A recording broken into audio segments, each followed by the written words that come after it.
এবারে সরকারি স্বাস্থ্যকেন্দ্রের কর্মচারীকে চরম হেনস্থার অভিযোগ উঠল 3 মদ্যপ যুবকের বিরুদ্ধে। একটি ভিডিও ভাইরালকে কেন্দ্র করে চরম উত্তেজনা ছড়ায় হুগলির চচুড়া এলাকায়, যেখানে দেখা যাচ্ছে চচুড়ার বিধায়ক অসিত মজুমদার একজন যুবককে কান ধরে উঠবোস করাচ্ছেন। ঘটনা প্রসঙ্গে জানা যায়, আজ বিকেল নাগাদ পোলবা স্বাস্থ্যকেন্দ্রে কর্মরত শুভজিৎ ব্যানার্জি পোলবা থেকে রাজহাট হয়ে নিউ কাজিরাঙ্গা মোড়ে ফেরার সময় 3 মদ্যপ যুবক ওই সরকারি স্বাস্থ্যকর্মীকে চরম হেনস্থা করে ও গালিগালাজ করতে থাকে এবং তার বাইকের চাবি জোরপূর্বক খুলে নেয়। পিছন দিক থেকে বিধানসভা থেকে ফেরার সময় চচুড়ার বিধায়কের নজরে আসে বিষয়টি। তৎক্ষণাৎ বিধায়ক গাড়ি থেকে নামেন এবং ওই স্বাস্থ্যকর্মীর কাছ থেকে বিষয়টি জানেন। ওই যুবকদের আচরণ দেখে তিনি স্তম্ভিত হয়ে পড়েন। যুবকদের আচরণ দেখেই রীতিমতন ক্ষোভ প্রকাশ করেন বিধায়ক। এই বিষয় নিয়ে সরকারি স্বাস্থ্যকর্মী শুভজিৎ বাবু জানান, আমি পোলবা থেকে ফেরার সময় নিউ কাজিরাঙ্গা মোড়ে 3 মদ্যপ যুবকের দ্বারা হেনস্থার শিকার হই। তিনি চচুড়া বিধায়ক অসিত মজুমদারকে বিশেষভাবে ধন্যবাদ দিয়েছেন তার এই পদক্ষেপ দেখে। শুভজিৎ বাবু বলেন, চচুড়ার মতন বিধায়ক যেন পশ্চিমবঙ্গের সর্বত্রই থাকে। তিনি যেভাবে ত্রাতা হিসাবে আমার পাশে এসে দাঁড়িয়েছেন, সত্যি দেখে আমি অবাক হয়েছি। এ বিষয় নিয়ে অসিত মজুমদার বলেন, একজন সরকারি কর্মীকে যেভাবে হেনস্থা করছিল ওই যুবকগুলি, তাতে আমি বাধ্য হয়েছি তাদের কান ধরে উঠবোস করাতে।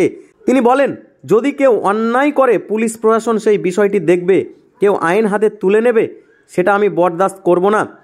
এরকম আচরণ পরবর্তীকালে সাধারণ মানুষের সঙ্গে ঘটলে বা দেখলে আবার এমনই করব। পরবর্তী সময় শুভজিৎ বাবু স্থানীয় ব্যান্ডেল থানায় বিষয়টি অভিযোগ করলে পুলিশ ওই অভিযুক্ত একজনকে জিজ্ঞাসাবাদের জন্য আটক করেছে। নির্ভীক বাংলা রিপোর্ট, হুগলি।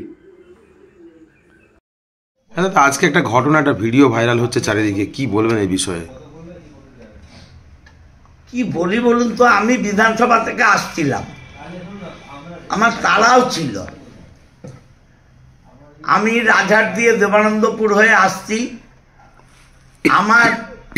আমি নিজে পোলবা হসপিটালের এবং মগরা হসপিটালের দুটোরই আরকেএসের চেয়ারম্যান। আমি দেখছি আমার পোলবা হসপিটালের একটা স্টাফ, তাকে 2-3 জন ছেলে মারমুখী অবস্থায় তার উপরে চড়া হয়েছে। তা আমি তখন গাড়ি থেকে নামলাম। গাড়ি থেকে নেমে দেখি উগ্র কিছু ছেলে আমার ওই সরকারি কর্মচারী, পোলবা হসপিটালের স্বাস্থ্য বিভাগের সরকারি কর্মচারী, তাকে নির্মমভাবে মুখে গালিগালাজ করছে এবং হেনস্থা করছে, গাড়ির চাবি পর্যন্ত নিয়ে নিয়েছে। তা আমি এসে এই অবস্থা দেখে বললাম, তোমরা কেন এরকম করছো? তা আমাকে চিনতে পেরে অনেকটা সংযত হয়েছে। তারপর আমি ওসিকে ফোন করছিলাম তুলিয়ে দেব বলে, কিন্তু ওর মা এবং বাবা দুজনেই প্রায় পায়ে ধরে ক্ষমা চাইতে আরম্ভ করলো।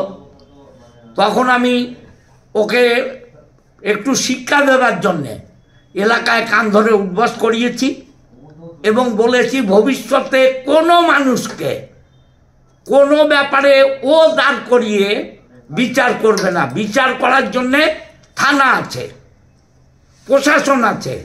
কেউ অন্যায় করলে তাকে থানায় নিয়ে যাবে, থানায় যেয়ে বলবে ও বিচার করার মালিক নাকি।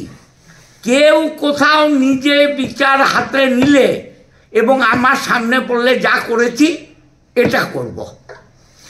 হয়েছিল আজকে? আচ্ছা, আমার নাম শুভজিৎ ব্যানার্জি, আমি পোলবা হসপিটালের স্টাফ। তো আমি ডিউটি থেকে বাড়ি ফিরছি, ঠিক ব্যান্ডেল কাজিরাঙ্গা থেকে নিউ কাজিরাঙ্গার মধ্যে আমাকে 3টে ছেলে বাইক অবস্থায়, সুপার স্প্লেন্ডার বাইক ছিল, আমারও সুপার স্প্লেন্ডার বাইক, তাদের সঙ্গে কোনো আমার অ্যাক্সিডেন্টও হয়নি, কোনো রকম কোনো ঝামেলাও হয়নি। আমাকে পেছন থেকে ডাকছে, দেখে আমাকে ঠিক নিউ কাজিরাঙ্গার সামনে আমাকে দাঁড় করায়, আমাকে নেবে। আমি বললাম কী হয়েছে? আমাকে নেবে, আমাকে বলছে একটা ট্রেনের থাপ্পড় মারবো না, কোথায় যাচ্ছিস? ঠিক আছে, আমি বললাম কে ভাই তুমি? দিয়ে আমাকে বলছে যে এরকম, তুই তোকে হাত দেখালাম দাঁড়াই না কেন? হ্যাঁ, তুমি হাত দেখালে কোথায়, তোমাকে দাঁড়াবি হবে কেন? আমি দিয়ে আমাকে যাচ্ছে যথেষ্টভাবে গালিগালাজ করতে লাগে এবং আমাকে বলছে ওর ক্ষমতার মতো মদ্যপ অবস্থায়, আমি বুঝতে পারলাম মদ্যপ অবস্থায় আছে। ফোন করে ও হয়তো কোনো কাউকে থানাকে বা কোথাও কাউকে ফোন করতে যাচ্ছে। আমি বললাম, ভাই তুমি একটু ভুল করে ফেলছো, ঠিক আছে, আমি একজন সরকারি কর্মী, আমি ফিরছিলাম আর রাস্তা দিয়ে, আর তুমি আমার সঙ্গে এইভাবে অসভ্যতম আচরণ করছো কেন?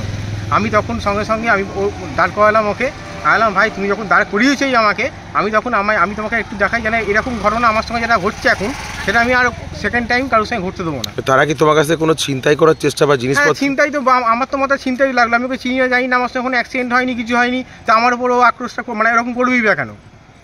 আমি হট করে ওকে চিনিয়ে যাই, আমার গাড়িটা দাঁড় করাবে কেন? কিছু কি বলেছিল যে কিছু আছে তো বের কর বা কিছু? না, আমার গাড়িটা বন্ধ করা হলো, দাঁড়িয়ে বলছে এরকম হাত দেখিয়ে বলছে ট্রেনে একটা থাপ্পড় মারবো না কানের নিচে।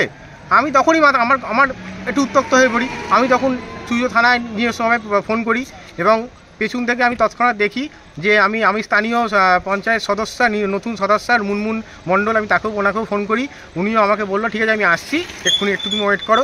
উনিও আমাকে যথেষ্ট সাহায্য করে এবং সঙ্গে সঙ্গে তৎক্ষণাৎ আমাদের হুগলি চুচুড়ার স্থানীয় বিধায়ক শ্রী অসিত মজুমদার মহাশয় তিনি আসছিলেন এবং তিনি আমাকে দেখে যথেষ্টভাবে ওইরকম ঘটনার পরিস্থিতিতে নিজে গাড়ি থেকে নামেন এবং যে মদ্যপ অবস্থায় যে ভূমিকা ছেলেদেরকে যেভাবে তিনি শাসন করেন এবং বোঝান যে এটা অন্যায় হয়েছে, এইভাবে গাড়ি থামানো বা ডিউটি চলাকালীন কোনো কর্মীকে যেন গাড়ি থেকে না নামানো হয় বা কোনোরকম যাতে কোনোরকম মানে অসভ্যতম আচরণ না হয় বা কোনোরকম যেন ছিনতাই বা কোনোরকম যেন কিছু না হয়, তার জন্য আমাদের বিধায়ক মহাশয় যথেষ্ট প্রাধান্য দিয়ে ভূমিকাটা দেখেন এবং আমি আমাদের মাননীয় মুখ্যমন্ত্রী এবং আমাদের মাননীয় দিদি মমতা ব্যানার্জি এবং মাননীয় বিধায়ক অসিত মজুমদার কাছে যথেষ্ট কৃতজ্ঞতা এর জন্য।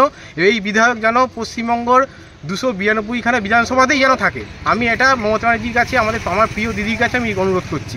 দাদা যেটা ভূমিকাটা আজকে দেখিয়েছে, আমি তো সাধারণ একটা কর্মী, কিন্তু সাধারণ মানুষের কাছে এই ভূমিকাটা একটা মদ্যপ অবস্থায় বা একটা মহিলার সঙ্গে হলে মহিলারা তো যতবার ঘাবড়েই যেত। তো আমিও মাননীয় বিধায়কের কাছে যথেষ্টভাবে প্রণাম জানাচ্ছি যাতে আমার পাশে দাঁড়িয়েছেন উনি এবং অন্যায়টাকে তিনি শাসন করেছেন, তার জন্য আমি ওনার কাছে খুবই চিরকৃতজ্ঞ থাকি। কি নাম আপনার? আমার নাম শুভজিৎ ব্যানার্জি।